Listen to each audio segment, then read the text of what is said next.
اللہ کے تمام دوستوں کو نازیہ نور سان باہو کی طرف سے حق اللہ بسم اللہ۔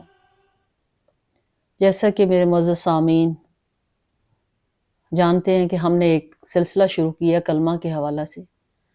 ہم نے پچھلے 2 جو پروگرام سے ان میں آپ سے جو باہمی تبادلہ خیال کیا تھا اس حوالے سے یہ کھولنے کی کوشش کی تھی کہ کلمہ جو ہے وہ کیا ہے، اور پھر اس کو ہم نے ایک دوسرے سلسلے میں ایک بتایا تھا لاسٹ والے میں کہ کلمہ کے لغوی اور اس کے اصطلاحی معنی کیا ہیں اور اس کے کون سے سٹیپس ہیں یا کون سے مراحل ہیں۔ لا الہ الا اللہ محمد رسول اللہ کو سٹیپ بائی سٹیپ جو ہے اس ناچیز فقیر نے اپنے مرشد کامل امام الفقر ڈاکٹر محمد امام بخش کی نظر سے کھولنے کی کوشش کی۔ تو آج ہم تھوڑا سا اور آگے بڑھتے ہیں اور ہم کلمے کو قرآنی آیات کی روشنی میں، قرآنی استدلال کی روشنی میں اس کو کھول کر پڑھنے اور سمجھنے کی کوشش کریں گے۔ تو اسی سلسلے میں ہم اپنے سلسلے کو آگے بڑھاتے ہیں۔ سورہ بقرہ کی آیت نمبر 1، 2 اور 3 یہاں میں پڑھنے جا رہی ہوں، اور پھر ہم اس کو تھوڑا کھول کے آپس میں مل بیٹھ کر اس کو سمجھنے کی کوشش کریں گے کہ کلمہ ہے کیا۔ الف لام میم ذالک الکتاب لا ریب فیہ ھدی للمتقین الذین یؤمنون بالغیب ویقیمون الصلاۃ ومما رزقناہم ینفقون۔ الف لام میم، یہ وہ عظیم کتاب ہے جس میں کسی قسم کی شک کی کوئی گنجائش نہیں۔ یہ پرہیزگاروں کے لیے ہدایت ہے۔ کن پرہیزگاروں کے لیے؟ جو غیب پر ایمان لاتے ہیں اور نماز کو تمام حقوق کے ساتھ قائم کرتے ہیں، اور جو کچھ ہم نے انہیں عطا کیا اس میں سے ہماری راہ میں خرچ کرتے ہیں۔ اب یہاں اس کو تھوڑا سا اگر ہم اپنی کتاب کھول کے اس کو اپنے اندر اتر کر اس کو سمجھنے کی کوشش کریں تو اس میں بالکل یہ کلیئرلی بیان کر دیا گیا ہوا ہے 3 باتیں جو ہیں کہ الف لام میم کیا ہے، اور یہ کون سی جو کتاب آپ پڑھ رہے ہیں یہ کون سی کتاب ہے جس میں کوئی شک نہیں ہے، شک کی گنجائش ہی نہیں ہے اس میں۔ اور یہ کن لوگوں کے لیے ہے؟ یہ کون سے پرہیزگار ہیں؟ یہ وہ لوگ ہیں جنہوں نے کلمہ کی حقیقت کو پا لیا، جو کلمہ حقیقی بن گئے، کلمہ طیبہ بن گئے۔ وہ کون سے لوگ ہیں؟ پھر اگلا سٹیپ بتایا گیا، وہ لوگ ہیں جنہوں نے شک نہیں کیا، اس کو ایز سچ جو ہے منوان قبول کیا، جس سے اللہ نے ان کو کہا کہ اس کو فرمایا کرنے کا حکم دیا وہ کر لیا، جس سے منع کیا اس سے منع ہو گئے۔ یہ وہ لوگ ہیں، یہ وہ پرہیزگار ہیں۔ ساتھ انہوں نے کیا کیا؟ وہ جو غیب پر ایمان لاتے ہیں، اس پہ بھی شک نہیں کرتے۔ جو دیکھا ہے وہ تو ہے یہ، وہ تو حق الیقین ہے یہ، لیکن جو نہیں دیکھا اس پر بھی اسی طرح یقین کرتے ہیں۔ پھر ساتھ ہی اپنی نمازوں کو قائم کرتے ہیں۔ یہاں بھی کھول کے واضح کر دیا گیا یہ کون سے لوگ ہیں؟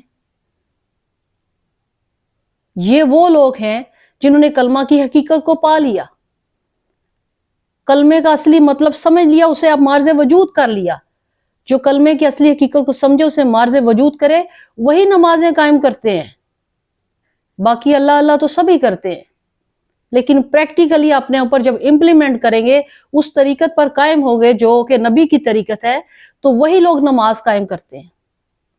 پھر آگے فرماتے ہیں اور جو کچھ ہم نے انہیں عطا کیا اس میں سے ہماری راہ میں خرچ کرتے ہیں۔ اب کتنی بڑی بات ہے کہ جو کچھ بھی عطا کیا، یہ ضروری نہیں ہے کہ وہ آپ کا یہ کیش کی صورت ہو، یا مال ہے، دولت ہے، نہیں، وہ اپنی جان، مال، ہر طرح سے جو بھی ان کو پیاری ہے چیز، جو بھی ان کا اسمائل ہے، جس سے بھی محبت کرتے ہیں، وہ ہماری راہ میں خرچ کرتے ہیں۔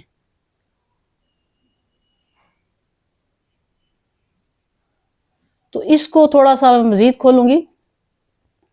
الف ان لوگوں کے لیے الف لام میم، only Allah and the Messenger, blessings, peace be upon him, know the real meaning. This is the glorious book in which there is no chance of doubt. It is a guidance for those who guard against evil and fear Allah, those who believe in the unseen and establish prayer, fulfilling all its and spend in our way out of what we have given them. اب الف لام میم جو ہے کیا؟ یہ دراصل کلمہ طیبہ ہے. اس میں 18,000 مقامات ہیں. یہ 18,000 تخلیقات کا مجموعہ ہے. الف لام میم قرآن انسان سے مخاطب ہے. تو پھر میرے اللہ کے دوستو، میرے عزیز بہن بھائیوں، میرے بیٹوں، میرے بیٹیوں، تو پھر ذرا سوچیں کہ لو کیا ہے، قلم کیا ہے، وجود کیا ہے، الکتاب کیا ہے؟ آپ ہی تو ہیں سارا کچھ. فقر اور قادری سروری سلسلہ نے، سلطان باہو کے سلسلہ نے اس کو بالکل کھول کے بیان کر دیا کہ الف لام میم کیا ہے.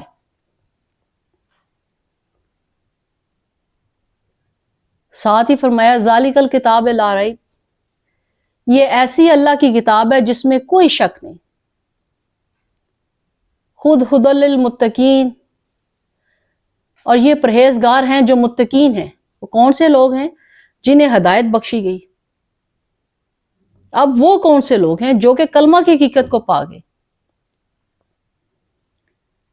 یہ 18,000 مقامات کون سے ہیں؟ اصل میں انسان اپنے اصل مقامات سے گر گیا ہوا ہے.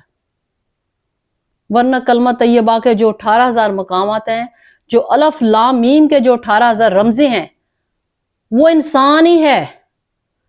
وہ انسان یعنی کلمہ حقیقی، کلمہ طیبہ یا شجر طیبہ جسے کہتے ہیں، وہ سب ہے. کیسا شجر؟ ایسا طیب شجر جس کی جڑیں مضبوط ہیں. اپنی جڑوں پر غور تو کریں کہ آپ کون ہیں، کیا ہیں، آپ کے آنے کا مقصد کیا ہے.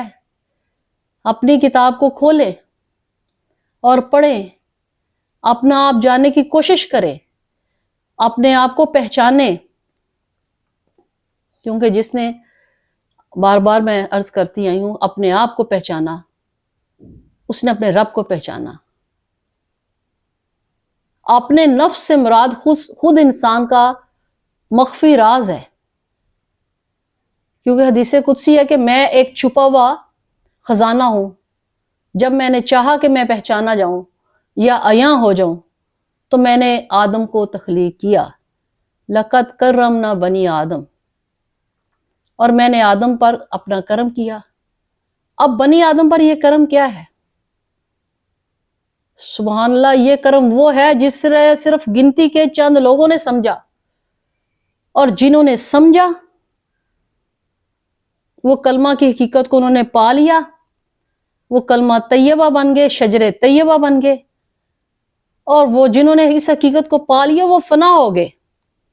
جو فنا فی اللہ ہو گئے دراصل بقا باللہ ہو گئے. یہ وہ کرم عظیم تھا کہ رب محمد صلی اللہ علیہ وسلم فرماتے ہیں کہ میں نے انسان کو اپنی صورت دی، یعنی اپنی صورت پر تخلیق کیا، اور پھر تمام روحوں کو تخلیق کیا. اور یہ پوچھا گیا ما الست ربکم، کیا میں تمہارا رب نہیں ہوں؟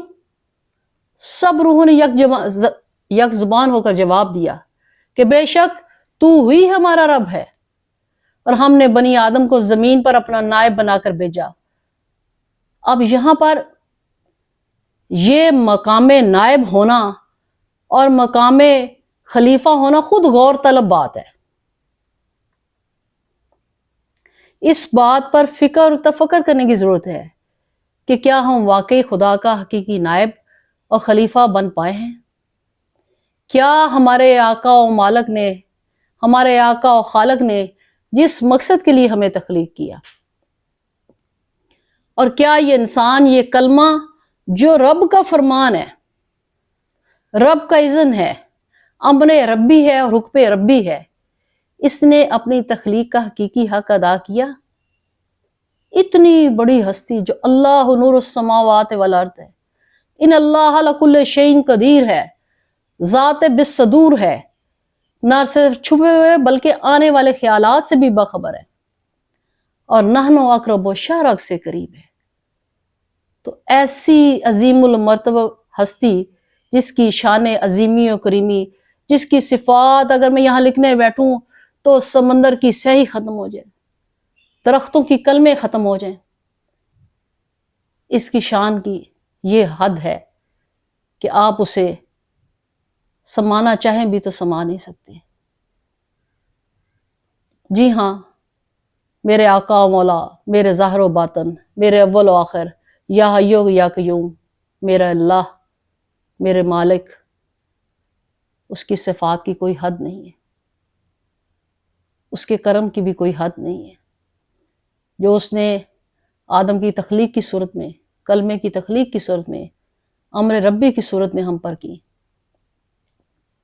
اب تھوڑا سا ہم ایک اور آیت کی طرف قرآنی استدلال کی روشنی میں بڑھتے ہیں۔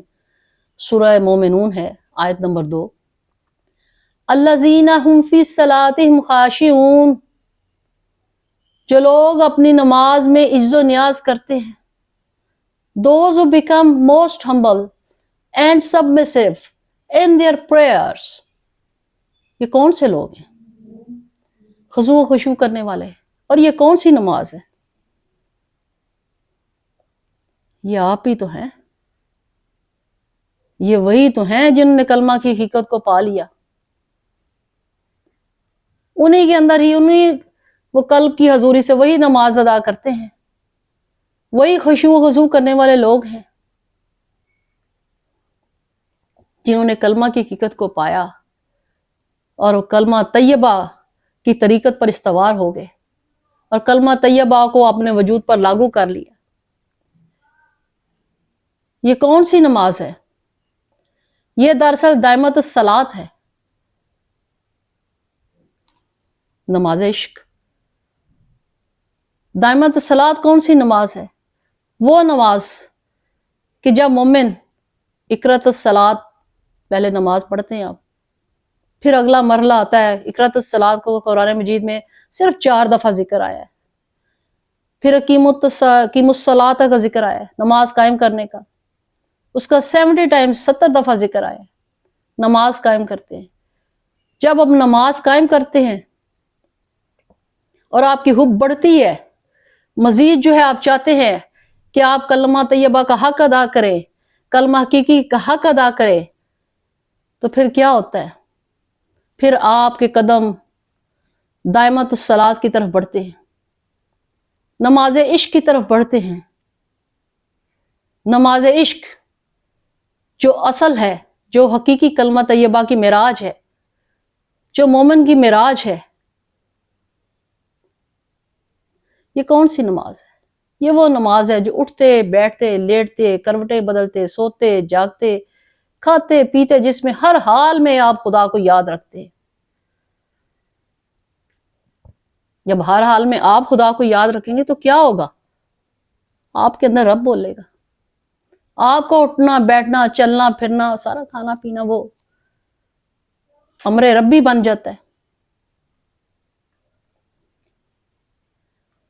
بس وہی لوگ متقین ہیں، ان کی نماز ہی دراصل نماز حقیقی اور دائمۃ الصلاۃ ہے۔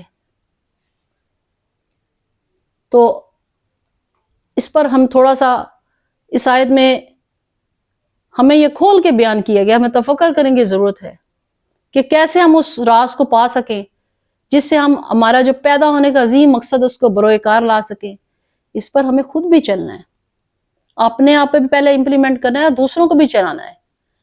جس نیابت الہی کے لیے بنی آدم کو تخلیق کیا گیا اور پھر اس کی مکمل اطاعت کی بنا پر شرف آدمیت سے نوازا گیا، اسے متقین، مومنین، بندہ کامل، کاملہ، مومن کامل، کاملہ اور مرد خدا جیسے القابات سے نوازا گیا۔ آدم کا آدم بننا بڑی مشکل بات ہے، اور جو آدم بن گیا، بشر بن گیا، حقیقی نائب بن گیا، خلیفہ بن گیا،